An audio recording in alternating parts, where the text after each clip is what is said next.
Bonjour Solia. Bonjour. Merci beaucoup d'être venue et d'accepter de répondre à mes quelques questions. Merci de m'avoir invitée. Alors Solia, pourquoi est-ce que tu chantes? Pourquoi est-ce que je chante? Pour une question de survie. Moi, ça a été la seule façon que j'ai trouvé de m'exprimer, de m'ouvrir. Parce que j'étais une enfant plutôt réservée, plutôt un petit peu à part. Et j'ai jamais vraiment su comment trouver ma place en fait dans ce monde, et encore aujourd'hui. Donc la musique, c'est mon cocon. C'est le seul endroit où je me sens bien. Donc, pourtant, tu as l'air d'être une personne extrêmement épanouie. Non, oui, je suis quand même assez épanouie. Maintenant, j'ai eu un petit garçon. Merci. Donc, tout va bien, mais c'est vrai que avant ça, on a toujours ce sentiment de ne pas être à sa place, en fait. Sauf que, pour moi, dès que je chantais, tout devenait évident. Solia, on a pu te voir sur plusieurs concours, notamment. Ils sont vraiment obligés d'en parler. The Voice aussi. Comment est-ce que tu y es arrivé à ça? Pourquoi est-ce que tu les as fait? Pourquoi ces choix? Sankofa, ça a été vraiment une étape hyper importante dans ma vie, et je remercierai jamais assez Joby et David. Ça a été le déclic, c'est-à-dire qu'avant, moi je chante depuis que j'ai l'âge de 16 ans vraiment en groupe, et j'étais tellement timide que vraiment monter sur une scène pour moi c'était vraiment mais horrible quoi. Donc je chantais dos au public, et puis un jour je me suis dit il faut vraiment que j'arrive à faire quelque chose de ça, et puis d'essayer de dépasser ma timidité. Et puis je me suis dit tiens, je vais m'inscrire au Sankofa, parce que je trouvais ça hyper novateur en fait, un concours de soul music. On pouvait vraiment chanter la musique que j'aime et que j'ai vraiment beaucoup écouté. Et en fait, du coup, tu l'as fait seul ce pas?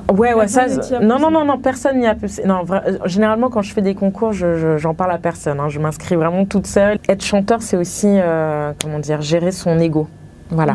Et donc par moment, on a besoin de se sentir qu'on est flatté, l'amour.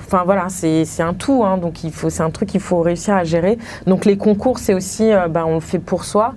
Pas forcément pour se mettre en compétition avec les autres, mais c'est aussi pour régler, je pense, un souci d'amour qu'on n'a pas eu forcément assez. Et puis, à quel moment tu t'es dit que tu ferais de la musique ta vie?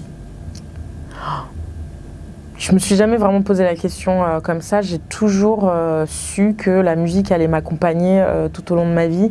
Après, ça peut se traduire sous différentes formes, mais moi, je sais que Tu bénéficies d'un accompagnement justement, ou pour l'instant tu es totalement indépendante? Non, alors pour l'instant je suis indépendante en fait. J'ai été dans des groupes, j'ai été après plus ou moins signée, dans des structures. Et en fait pour moi ce qui est le plus important, c'est de garder mon indépendance, parce que je suis très sauvage en fait. Donc du coup, comme déjà j'ai du mal à me gérer, donc d'avoir des gens qui sont là pour me gérer, j'ai un petit peu du mal avec ce concept-là. Moi, je suis plutôt pour une collaboration. Je trouve que c'est plus... déjà, dans le terme, c'est beaucoup plus joli, parce que c'est donnant-donnant. C'est-à-dire qu'on accepte de travailler avec quelqu'un, mais la personne aussi en face accepte de travailler avec soi. Et personne ne subit l'autre, en fait. Donc, c'est vraiment un partage.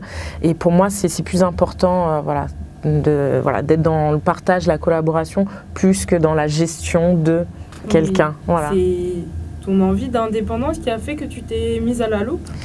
Oui, alors en fait, on m'avait offert une loupe quand j'étais dans un groupe il y a quand même quelques années. Donc tu as des amis formidables. Oui.